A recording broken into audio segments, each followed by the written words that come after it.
ശമൂവേലിന്റെ പുസ്തകം 11 അധ്യായം അതിന്റെ 32 വാക്യം ഇങ്ങനെ എഴുതിയിരിക്കുന്നു: എങ്കിലും തങ്ങളുടെ ദൈവത്തെ അറിയുന്ന ജനം ഉറച്ചു നിന്ന് വീര്യം പ്രവർത്തിക്കും. ഹല്ലേലൂയ. എങ്കിലും തങ്ങളുടെ ദൈവത്തെ അറിയുന്ന ജനം ഉറച്ചു നിന്ന് വീര്യം പ്രവർത്തിക്കും. ഹല്ലേലൂയ. എങ്കിലും, എന്നാൽ എന്നൊക്കെ പറഞ്ഞിട്ടാണ് ഒരു വാക്യം ആരംഭിക്കുന്നതെങ്കിൽ അതിന്റെ മുന്നിൽ എന്തോ നടന്നിട്ടുണ്ട്. ഹല്ലേലൂയ. അത്ര സന്തോഷകരമല്ലാത്തതെന്തോ അതിന്റെ മുന്നിൽ നടന്നിട്ടുണ്ടെന്ന് അതിന്റെ അർത്ഥം.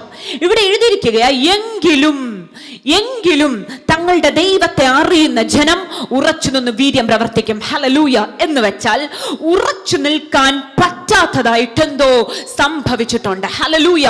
നിന്റെ നിലനിൽപ്പിനെ ചോദ്യം ചെയ്യുന്ന എന്തോ ഒന്ന്, ഹല്ലേലൂയ, നിനക്ക് ഉറച്ചു നിൽക്കാൻ പറ്റാത്ത നിലവാരത്തിൽ നിന്നെ ബാധിക്കുന്ന എന്തോ ഒന്നിന്റെ നടുവിലാണ് ഈ വാക്യത്തിന് പ്രസക്തി എഴുതപ്പെട്ടിരിക്കുന്നത്.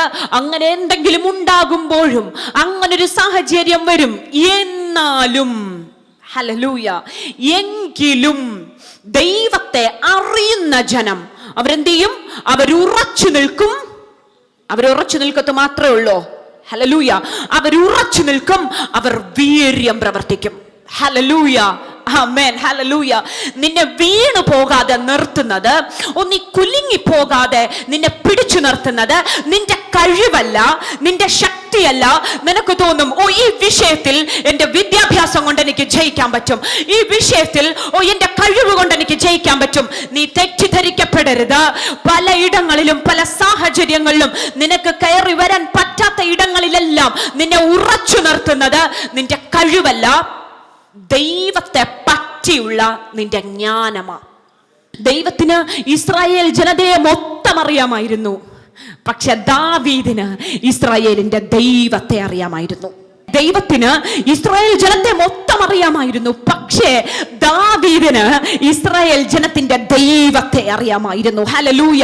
എന്റെ അപ്പൻ വരുമെന്ന് ഗോലിയാത്തിന്റെ മുമ്പിൽ നിന്ന് അലറി വിളിച്ചാൽ എന്റെ ദൈവം സിംഹാസനം വിട്ട് എഴുന്നേൽക്കുമെന്ന് ദാവീദിനുണ്ടായിരുന്ന ഒരു ഉറപ്പുണ്ട്. അതവന്റെ ജ്ഞാനമാണ്. ഹല്ലേലൂയ. ആമേൻ. എത്ര പേർക്ക് മനസ്സിലാകുന്നുണ്ട്?